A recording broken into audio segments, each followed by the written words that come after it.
საქართველოს მთავრობამ და ოპერატორებმა, ბიზნესმა კონკრეტულმა ცხადია გაავსო რუსული ნავთობით, სისხლიანი ნავთობით საქართველოს პორტები და ტერმინალები. და მე მინდა დღეს გავასაჯარო სამი ახალი კომპანია და ათობით არის საქართველოს ჩვენ და სამწუხაროდ კომპანიები, რომლებიც რუსულ სისხლიან ნავთობს ეზიდებიან საქართველოში და ამ ეტაპზე ვასახელებ სამს, რომელიც ამ კრიმინალურ თაღლითურ საქმიანობაშია ჩართული.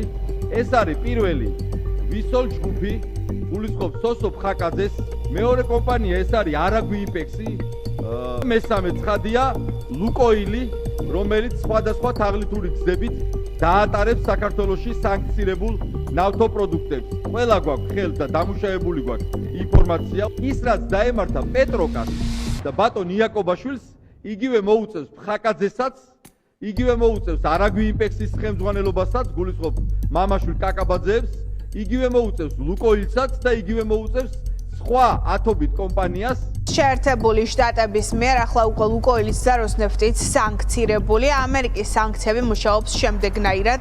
ის ვრცელდება ყველა კომპანიაზე, რომელშიც ლუკოილი, რუსული ლუკოილი 50%-ს ან მეტს ფლობს, პირდაპირ ან არაპირდაპირ.